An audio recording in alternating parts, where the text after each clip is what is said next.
When it comes to the competitive world of all-electric SUVs, BMW isn't looking just to step in, but they're looking to step up and shake things up in some major ways with their top contender, what they're hoping you're going to buy this year, which is the iX. It is ludicrous on the outside, it is luxurious on the inside, and it is no doubt made by a company that knows how to make vehicles. No Silicon Valley startup here, no fly-by-night company. This is BMW.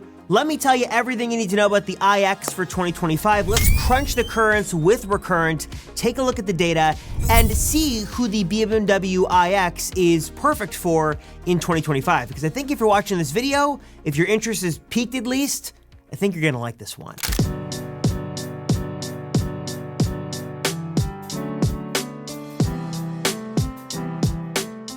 BMW is obviously no stranger in the automotive world. They know how to make sport, sort of performance-oriented vehicles. They know how to make luxury, higher-end vehicles. They can also sort of blend those two worlds together in a very unique, interesting, and competitive way. The EV landscape is a little bit different. Now, technically, BMW is no stranger in the world of EVs. The i3 has been kicking around for over a decade now, but while that car was sort of small and compact and kind of the butt of the joke, the iX is looking to flip that narrative on its head. Yeah, it might still have, in a similar fashion, a very polarizing design, but it is ludicrous on the outside, it's luxurious on the inside, and is looking to be your next EV for 2025, or maybe even your very first EV. There are three different configurations you can choose for the iX. There is the xDrive 45, starts at around $75,000. There's the xDrive 60, which is faster and starts at $88,000, or the more performance-oriented model, the M70, which is well over the six-figure mark. At those prices, even the entry-level model is firmly in the camp of being a luxurious all-electric SUV. You've got the competition like Rivian, you've got Lucid with the upcoming Gravity, you've got the Tesla Model X, and there are others from the other traditional automakers out there. But BMW is looking to do things a bit different, a bit more traditional, which honestly isn't a bad thing for most people. Now, 0 to 60 time, other performance metrics, creature comforts, odds and ends, those are all going to vary on the trim level you go with, but sort of zooming out here, by and large, you're getting about 340-ish miles of range with the BMW iX, which is certainly not bad at all if we're looking at EPA estimated numbers, though do keep in mind, thanks to Recurrent's data and sort of seeing how these vehicles perform in the real world, your typical real world range will be a bit different. Now, I should mention the little sibling of the iX, the i4, actually did place in a couple of different categories in Recurrent's testing. It's one of the sedans you should definitely look at if you're looking for an all-electric sedan in 2025. So, given its base price and the fact you can configure this thing well over the six-figure mark, I had some high hopes for the interior and exterior of this vehicle. Let me give you a little tour on what you get. Like the design on the outside, the inside is also going to be very BMW, for better or worse. Even though there's a nice large touchscreen on here, BMW doesn't like touchscreens, so of course, as always, you're gonna have to become a fan or quickly become accustomed to this whole apparatus. They've got their knob, dial thing that moves in various directions. They've got a little volume knob down here. This is how they prefer you do media playback and control. And personally, I'm not a huge fan of some of these buttons and this layout, but you do get used to it. And the whole shifting thing is here as well. Classic BMW. That aside though, you've got some nice large displays here you can utilize while you drive. And the overall cabin fit, finish, comfort, as you'd expect, especially given this price, is really nice. If I was going to be stuck in traffic in a vehicle, this would probably be one of my top choices. Super comfortable seats, really nice leather, and a great sound system as well, and lots of screens for navigation and all that stuff. Now, anyone in the back, rear passengers, kids, even pets might have a bit of a different opinion.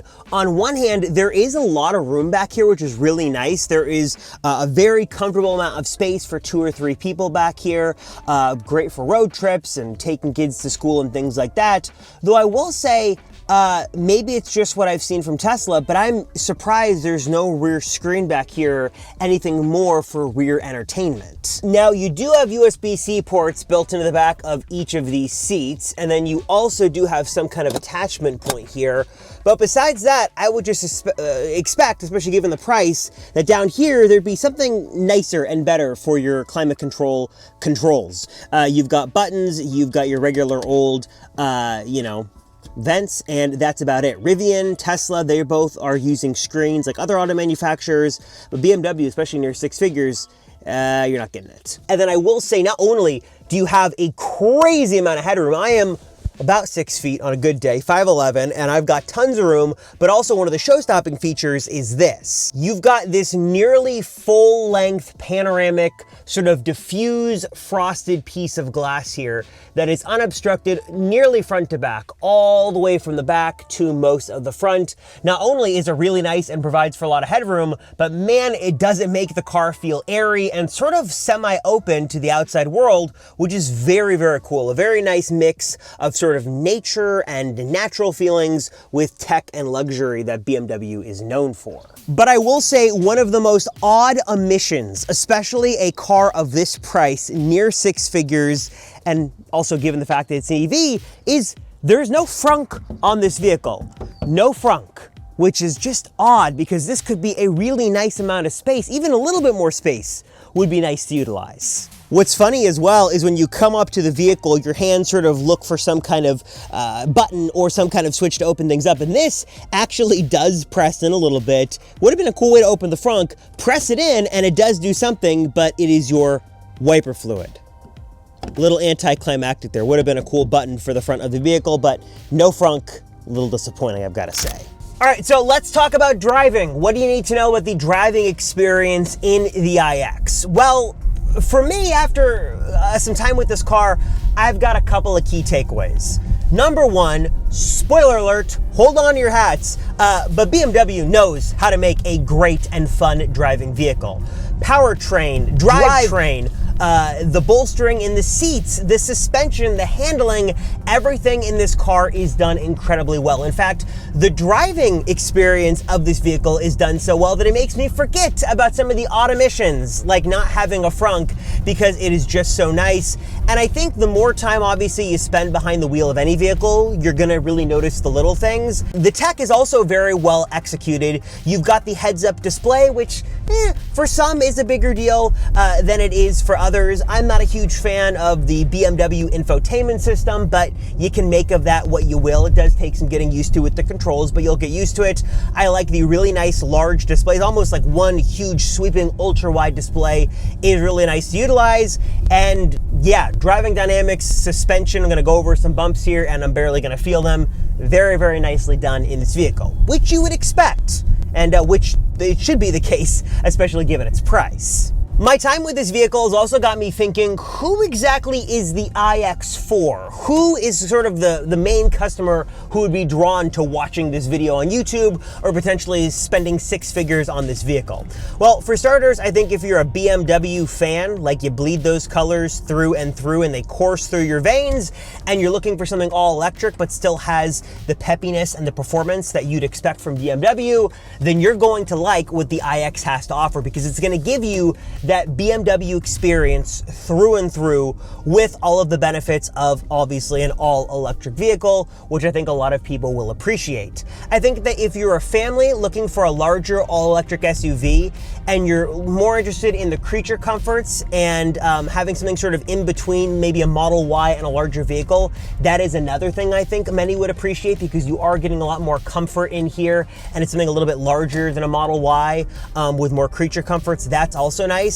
And I think just in general, if you are a fan of something that has the performance of an all-electric sort of performance-oriented vehicle, and you want to be able to haul kids and pets and things around, and you want something that can do that in style and class and luxury, the iX is going to check almost all of those boxes. If you're looking for something in a more traditional sort of category from an automaker, you know. If you're looking for something with solid range and charging performance, you're looking for something that has most of those creature comforts, and you want a larger SUV, this just might be the one you want. And I would encourage you to, check out your local BMW dealership, do a test drive, and see if the iX makes sense for you. Maybe X marks a spot right here for you with the BMW iX. So hope you guys enjoyed. Thank you so much for watching. Of course, here on Recurrence channel, we have a bunch of different EVs for 2025 trying to help you make your decisions. We've got vehicles from Lucid, from Tesla,